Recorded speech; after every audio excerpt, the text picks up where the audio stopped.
Jason Earls, and this is my brother, Jared Kiddoe, man. a comedian and a psychiatrist, walking to a church. Walk into a church, man. Creating a safe place for us to talk about the stuff that everybody deals with. Let's go.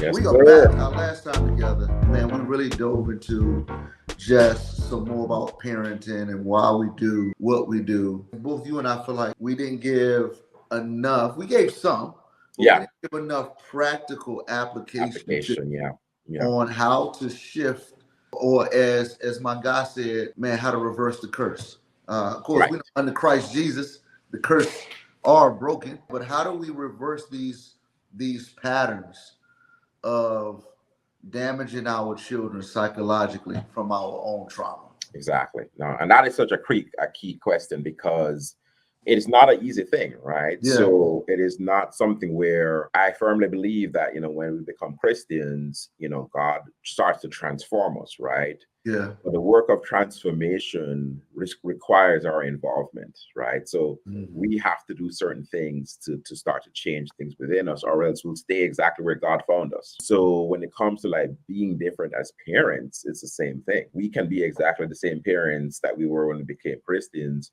and nothing's going to change. And so it requires, one, a recognition that, listen, when you've been walking around with trauma and hurt, whether your own trauma or just generational stuff, you firstly have to acknowledge it. You have to acknowledge that this happened, that this was a really evil thing that happened to us as a people, and that it had profound effects on us and continues to affect us today.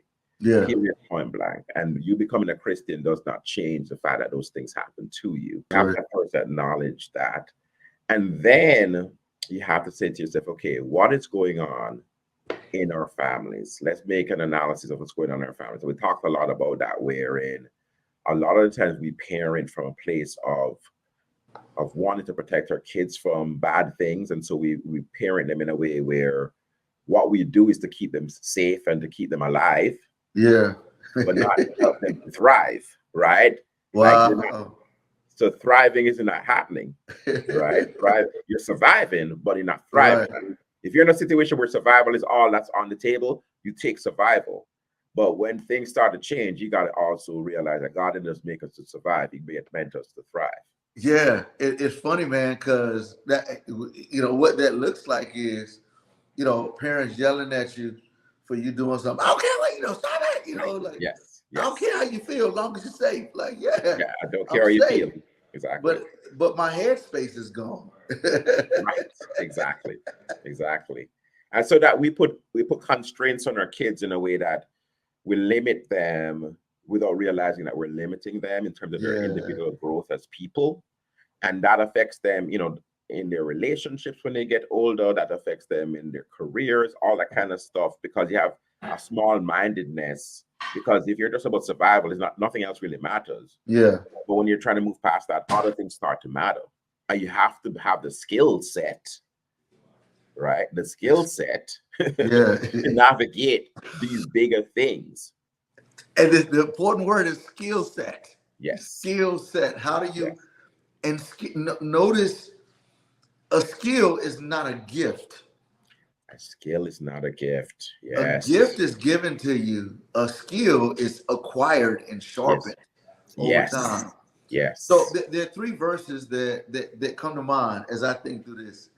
It's one, and all three of them in Proverbs. One I think is Proverbs 22. It says, like apples of gold.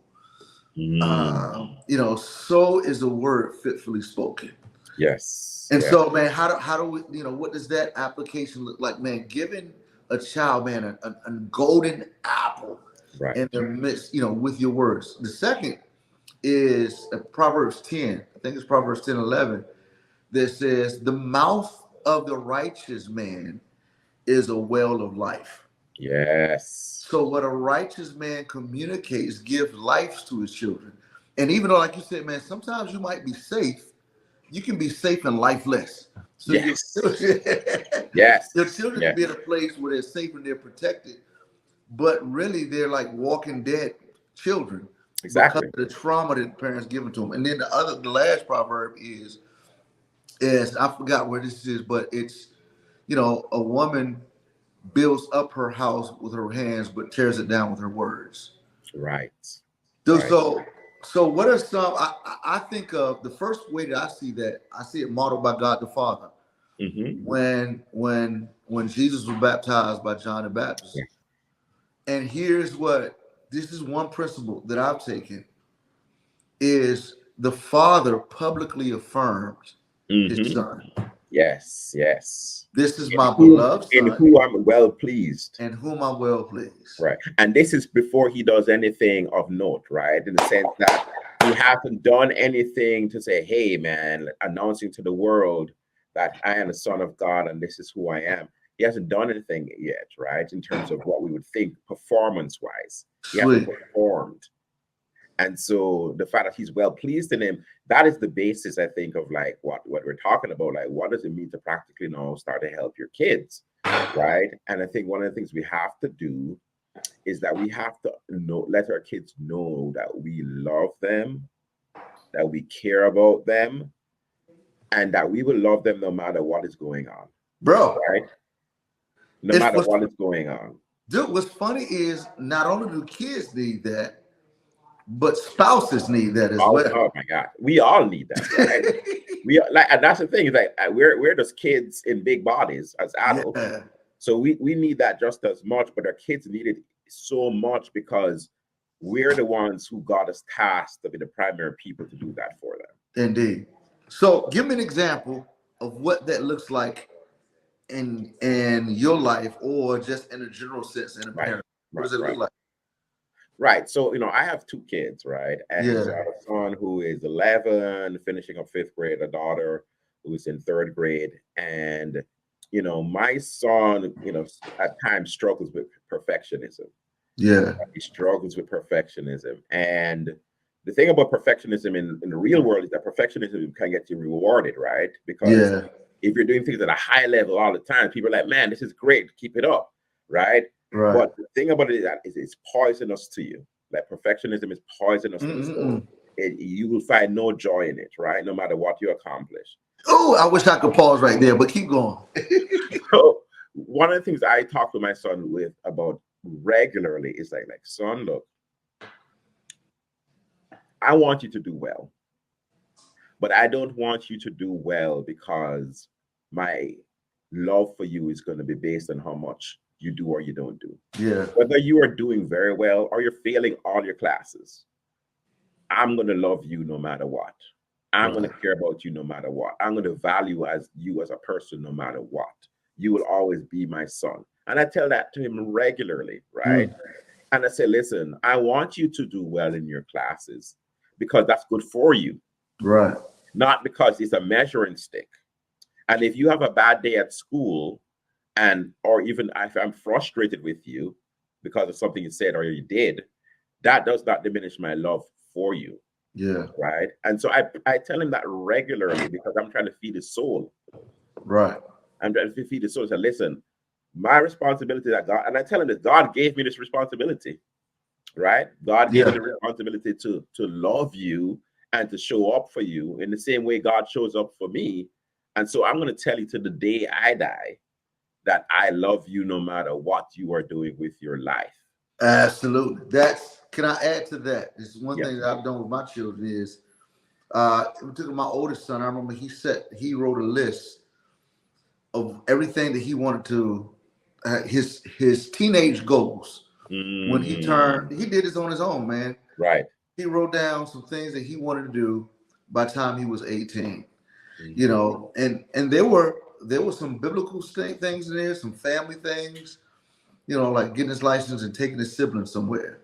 One of them was to still be a virgin at 18. Oh man, that's great. And so, man, it was just, he had like 21 goals. And at his little hood mitzvah, we call it, we man, like in front of the whole party, I was like, man, if these are great, but if you don't accomplish all these, if you fail at all of them, we still love you, and you are our God. Yes. Yes. Even and I talked about this before, like grabbing my sons, my teenage son, and just Yeah, hugging them, just man. hugging him. Yeah, And just even the vulnerable man, or the vulnerable hug of hugging them and leaning my head on them, just like, yes.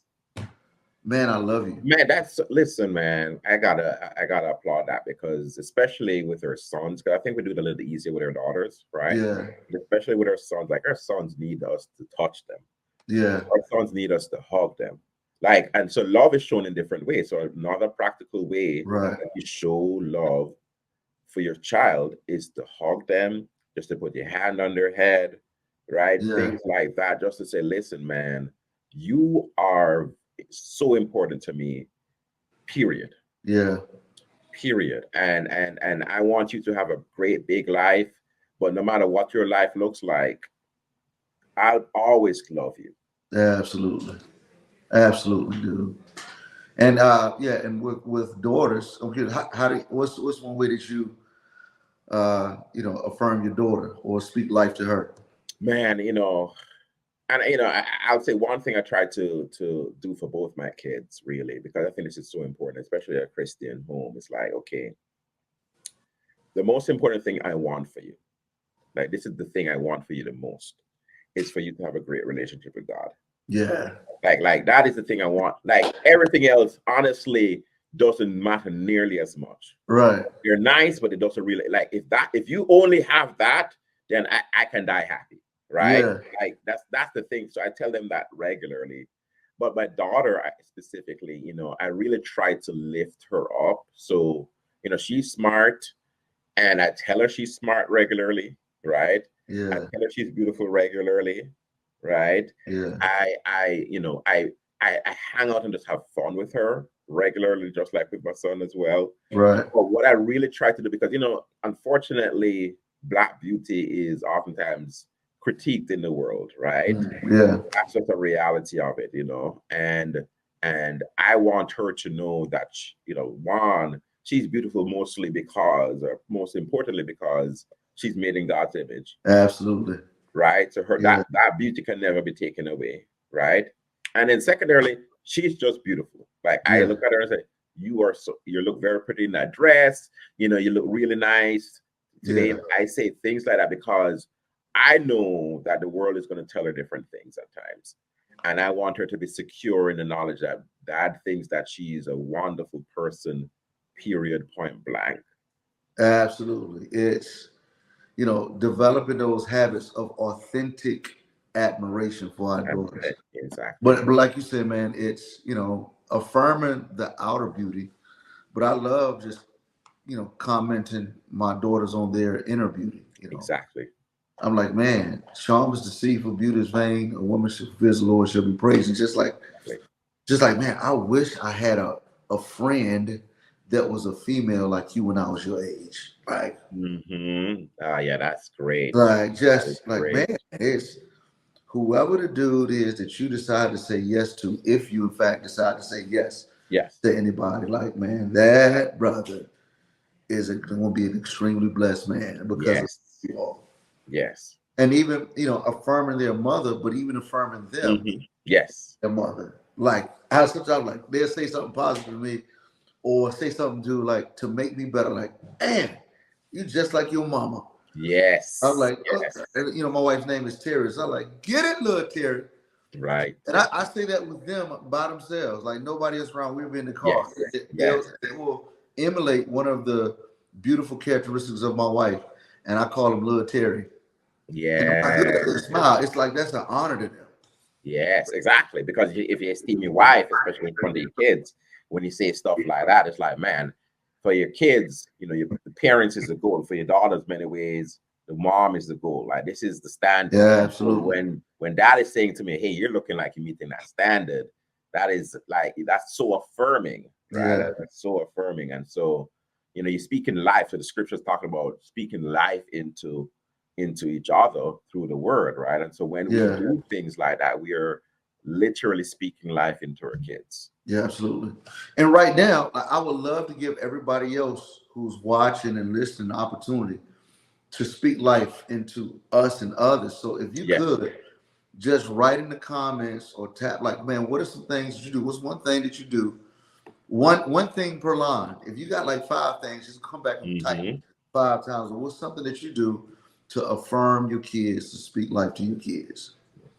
And let's keep this going rolling. I would even encourage y'all to like talk to other people about it. Just Yes. or make that an icebreaker question. Or instead of saying, Yes.